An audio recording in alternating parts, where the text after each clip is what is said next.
안녕하세요. 돈 세는 엄마가 돈 버는 TV 이천희망TV 이천희입니다. 올 11월부터 건강보험료 부과체계가 바뀌게 됩니다. 특히 주택임대사업자잖아요. 직장인인데 그 외 소득이 3,400만원 초과하시는 분들은요, 이 내용을 잘 살펴보시고 적절하게 잘 대응을 하셔야 합니다. 주택임대소득과 금융투자소득은요, 이제까지는 2천만원 이하는 건보료가 부과되지 않았습니다. 하지만 올해 11월부터는요 2천만원 이하라도 건보료가 부과되게 됩니다. 현재 건강보험료는요, 소득에 대한 보험료 부과는 점점 강화하고 있고요, 재산이나 자동차에 대한 보험료 부과는 축소하는 그런 방향으로 전개되고 있습니다. 주택수에 따라서요, 과세 요건이 달라지는데요, 일단 주택수는 부부 합산 주택수입니다. 1주택이면 비과세가 되고요, 2주택자는 월세를 받으면 과세가 되고 보증금을 받으면 과세가 되지 않습니다. 3주택자 이상은요, 월세를 받으나 보증금을 받으나 과세가 되고요, 보증금은 간주임대료를 총수익금액에 산입해서 계산을 하게 됩니다. 1주택자는 과세가 되지 않는다고 했는데요, 기준시가 9억 원 초과나 국외소재주택은 1주택자도 과세를 합니다. 즉 과세를 하면 건보료가 부과된다고 이해를 하셔도 됩니다. 사업자 등록이나 주택임대사업자 등록을 한 여부에 따라서도 건보료 부과 기준하고 필요경비나 기본공제 금액이 달라집니다. 일단 세무서에서 사업자 등록을 해야 되고요, 지자체에서 주택임대사업자 등록을 해야 합니다. 이 두 가지를 다 했을 경우에는요, 연수익 금액이 1,000만원을 초과했을 때만 건강보험료가 부과되게 됩니다. 이때 필요경비는 60%를 인정해주고요, 기본공제는 400만원을 해줍니다. 모의계산은 이 뒷부분에서 제가 다시 한번 말씀을 드리겠습니다. 사업자 등록이나 주택임대사업자 등록을 둘 중에 하나만 했다든지요, 아니면 둘 다 등록하지 않았다면요, 연수익 금액이 400만원을 초과하면 건강보험료가 부과되게 됩니다. 필요경비도 60% 인정해주지 않고 50% 인정해주고요, 기본공제 금액도 등록사업자의 절반인 200만원만 해줍니다. 임대소득 금액이 1,200만원이라고 가정하고요, 모의로 건보료 부과 기준이 어떻게 되는지 한번 계산해 보겠습니다.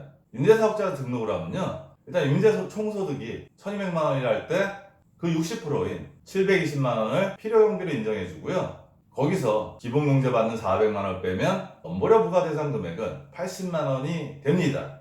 하지만 임대사업자로 등록하지 않으면요, 총수익금액 1,200만원에서 필요경비는 50%인 600만원을 빼주고요, 기본공제 금액도 200만원밖에 안 되기 때문에 건보료 부과 대상 금액은 400만원이 됩니다. 건보료 부과 기준만 놓고 사업자 등록을 하는 게 유리하다, 안 하는 게 유리하다, 이렇게 말씀드리긴 좀 어렵고요, 지금 바뀐 임대차법이나 여러 가지 상황들을 제대로 파악한 후에요, 사업자로 등록하는 게 유리한지 그렇지 않은 게 유리한지 판단하셔야 할 거라고 생각을 합니다. 임대사업자 등록을 해도요, 장기냐 단기냐에 따라서 건보료가 경감되는 금액이 달라집니다. 4년의 단기 임대차 계약은요, 건보료 중과분의 60%를 납부하면 되고요, 8년의 장기 임대차 사업자는 건보료 증가분의 20%만 내면 됩니다. 미등록자는요, 건보료 증가분의 100%를 다 내야 되고요, 연말까지 등록을 하면 된다고 합니다. 이런 경감 혜택은요, 임대사업자로 등록되어 있는 기간에만 유효합니다. 이렇게 주택소득이나 금융소득에 대해서 건보료 부과 기준이 바뀌면서요, 가족의 피부양자로 건강보험에 가입되어 있었던 분들이요, 본인이 직접 지역가입자로 전환해야 되는 경우가 늘게 된다고 합니다. 임대사업자 등록을 하지 않았더라도요, 1년간은 한시적으로 부가보험료의 70%만 납부하면 됩니다. 하지만 임대사업자 등록을 했다면 좀 전에 제가 말씀드린 대로 단기 임대사업자는 60%만 납부하면 되고요, 장기 임대사업자는 20%만 납부하면 됩니다. 직장가입자도요, 원래 받는 월급에 소득 조건이 변경됐는데요, 직장소득자의 건강보험료 부과 기준은요, 직장소득 플러스 보수의 소득이 3,400만원을 추가할 때 추가보험료만 납부하면 됐습니다. 기존에는 금융소득이 2천만원 미만에 대해서는요, 1,990만원이 돼도 영원으로 처리를 했는데요, 앞으로는 금융소득 2천만원 이하도 보수의 소득에 합산해서 추가보험료가 부과되게 됩니다.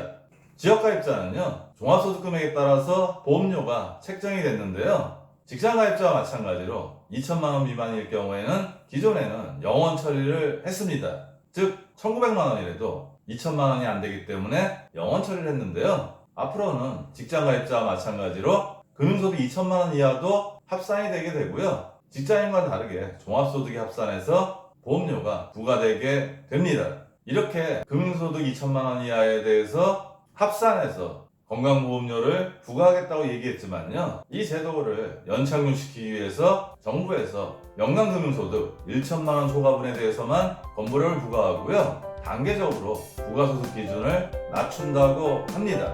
오늘은 올해 11월부터 바뀌게 되는 건강보험료의 부과기준에 대해서 여러분들에게 말씀을 드렸습니다. 오늘 내용도 도움이 되셨으면 좋겠고요. 오늘도 행복한 돈관리 되세요.